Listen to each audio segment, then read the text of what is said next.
Joe Rogan and Daniel Cormier have just reacted to Alex Pereira's monstrous win over Magomed Ankalaev at UFC 320. He could be a 3-division world champion for the first gosh. time. And it's, look, Tom Aspinall is a large obstacle. That's a big That's hill a to climb. giant man that is never going to make middleweight, never going to make light heavyweight. That is a true heavyweight. Tom Aspinall couldn't make 225. No. He's huge. Yeah. Because he's ripped at 255. Yeah. So That's a real heavyweight. I'd like to see him fight again at 205. I got to be honest, man. I kind of like the guy that dominates a little bit, especially when it looks like that. But it looks like that. I mean, that was revenge. Well, Yuri Prochazka has fought Alex Pereira twice. So in our fighter meeting, when we talk about Ankalaev, that would have been a fresh matchup, whereas Carlos Ulberg has not fought him, so maybe he has the inside lane. Well, Ulberg versus Yuri for an eliminator. Or for a vacant belt if spectacular. Peloton's doing his if thing, Peloton right? decides to go up, look, he's 38 years old, too. At a certain point in time, he's going to be done with this. And it's not, we got to appreciate him now. Because he doesn't have 10 years left. I mean, it's just, the heavyweights can fight a little longer, but, 41, 42. Hey, man, let me tell you something. Fighting in there at 41, it ain't fun. It ain't fun at 41. I'm telling you, I don't care how good you are. But, we said a year ago when we talked about Pereira, he's only been in the UFC 3 years, and now we sit here. He still has less than 4 years on the roster. It's nuts. Same building, for that matter. And flip the script the way that Alex Pereira did tonight to Ankalaev. I've never seen anything like it. I've never even heard of anything like it, and neither of you. I'm challenging you. I read all the comments. Tell me of something that you've seen. And not to mention the way that it was done. This was not a matter of Alex Pereira being a powerful striker and coming out and catching somebody. That's just not what we saw. As a matter of fact, Alex Pereira got a takedown. And the way that they score takedowns, I must tell you, I've never really understood. But as your resident wrestling expert, any way that you want to do it, any wrestling metric, any way that you want to do it, Alex Pereira took Ankalaev down. That just wasn't supposed to happen. I haven't seen Ankalaev taken down. Now, if there was a position that I missed, for example, in his fight with Paul Craig, if there was a position that I'm forgetting where Ankalaev was down, forgive me, but I don't know of a time that he was in that position, and I was very stunned at the way that he reacted. I would never kick somebody when they're down. I'm just speaking to what I saw. I'm not giving Ankalaev a hard time. I'm just speaking to what I saw. I was very surprised in that position. He did a very good job of covering. He really did. Pierre is trying to hit him, and Pierre is using some energy, and they're blocking him, and Ankalaev's looking right at him. Now, the first thing that you need to do from an X's and O standpoint in that position is to sit up and get an underhook. You're not going to get away if you don't get an underhook. The other thing that does is it closes the distance, and the guy just simply can't hit you, right? I was waiting for Ankalaev to get the underhook, and he never tried. And the MMA community is absolutely losing it. Joe Rogan couldn't believe what he saw. Pereira once again proved that he is one of the scariest fighters walking the planet right now. His striking is lethal, his timing is razor sharp, and his composure under pressure makes him look almost superhuman. Rogan said it perfectly. Pereira doesn't just fight, he hunts. The way he stalked Ankalaev, stayed patient, and waited for the perfect moment to unleash that knockout shot left everyone speechless. Not only does he emote on Ankalaev afterwards and treat him like it was a walk in the park. A walk in the park. Let's talk about what really happened here. He started the fight, and he's going inside low kick, something that he did not do once or that much in the first fight between them. So you know what? The narrative from Pereira was, I was injured the first fight. That was the worst version of me that's ever showed up. And I was thinking, that's what all fighters say, though. They're not just going to admit that the other guy's way better than them.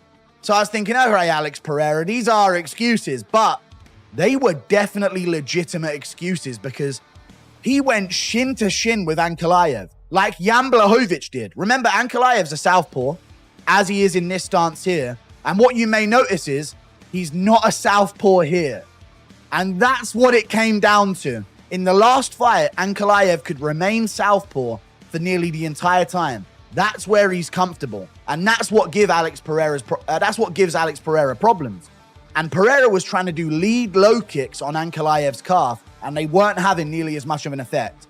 Jan Blachowicz went shin to shin with Ankalaev and gave him a ton of problems. They're all there behind the cage, just staring, just looking, all being very, very serious and very scary and very intimidating. Well, it obviously worked because Magomed Ankalaev just got flatlined, smoked, destroyed, beaten in 1 minute, 20 seconds. Now, all the talk of him coming in at 40%, maybe there was a little truth to that. I mean, we did talk about him being a little burnt out. We did talk about the schedule that he was on, which was kind of crazy. And certainly it looked like it did catch up to him in his last fight against Magomed Ankalaev. But he was right. There isn't going to be a third match. There isn't going to be a rubber match. Absolutely no way. Alex Pereira now is going to go into new challenges. If Magomed made it competitive, then maybe there would have been a talk of a third match. But it wasn't competitive. It was completely one-sided. It was one of the most vicious beatdowns we've ever seen. Alex Pereira now is a 3-time UFC champion. No UFC champion has ever lost a belt like that and then came back and got it in quick fashion and made it that easy. No champion's ever done that before, losing the belt and coming back again like that. And then when you look here at the record of Alex Pereira and what he's achieved, Joe Rogan and DC, they were talking about this all night, but it is insane. Alex, you are back to being the champion. The belt is once again around your waist. But before we even talk about the fight, you're walking in a booth. You noticed that you were adjusting your foot inside the octagon. What really is going on there? And was this something before the fight, or did it happen in the? Yeah, I think this time it broke for sure. It started turning purple super quickly. But, you know, when I was throwing those low kicks, I saw that they were landing. You know, he changed his stances after the third kick, which is something that he didn't do in the last fight. It's something that I saw Jan Blachowicz did in the fight too. But as soon as I landed the first kick to his lead leg, I told my foot. You were aggressive really from the first moment on. Was the approach to go right at him, or was that something that you saw looking out for your trajectory?